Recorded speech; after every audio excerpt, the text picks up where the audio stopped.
A reading from the second letter of St. Paul to the Thessalonians.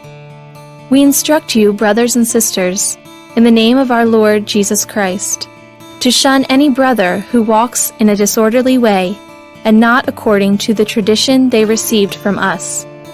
For you know how one must imitate us. For we did not act in a disorderly way among you, nor did we eat food received free from anyone. On the contrary, in toil and drudgery, night and day we worked, so as not to burden any of you. Not that we do not have the right. Rather, we wanted to present ourselves as a model for you, so that you might imitate us. In fact, when we were with you, we instructed you that, if anyone was unwilling to work, neither should that one eat. May the Lord of peace himself give you peace at all times and in every way. The Lord be with all of you.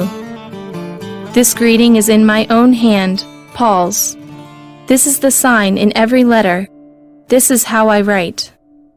The grace of our Lord Jesus Christ be with all of you. The word of the Lord. A reading from the Gospel according to St. Matthew.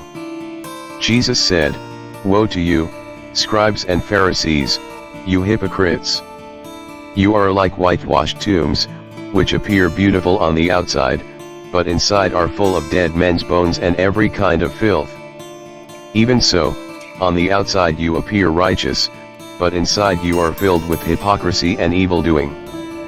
Woe to you, scribes and Pharisees, you hypocrites! You build the tombs of the prophets and adorn the memorials of the righteous, and you say, if we had lived in the days of our ancestors, we would not have joined them in shedding the prophets' blood. Thus you bear witness against yourselves that you are the children of those who murdered the prophets. Now fill up what your ancestors measured out." The Gospel of the Lord. Reflection. There's an old saying to the effect that people will know us by the friends we keep.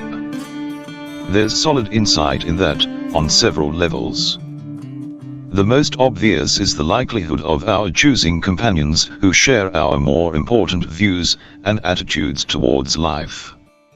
But there's another dynamic at work as well. With the passing of time, even the most wary of us tend to take on the ideas, values, and even the mannerisms of the people with whom we spend our days. We don't necessarily think about it or decide to do it, it just happens. And sometimes what we take into ourselves from them is not all that admirable. That's why St. Paul is so outspoken in his advice to us about friends. Avoid any brother who wanders from the straight path, and does not follow the tradition you received from us, he says. Paul knew how fast that we can slide into spiritual sickness without even noticing it. But we can't stop with just avoiding trouble. There's more to be done about people who've moved in wrong directions. Pray for them, but don't preach.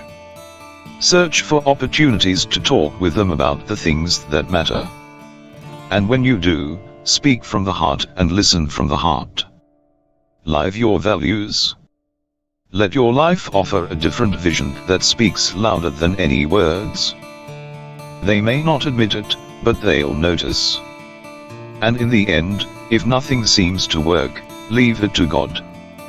More often than not, only time will bring people to a readiness to rethink. So be patient, and leave it to God.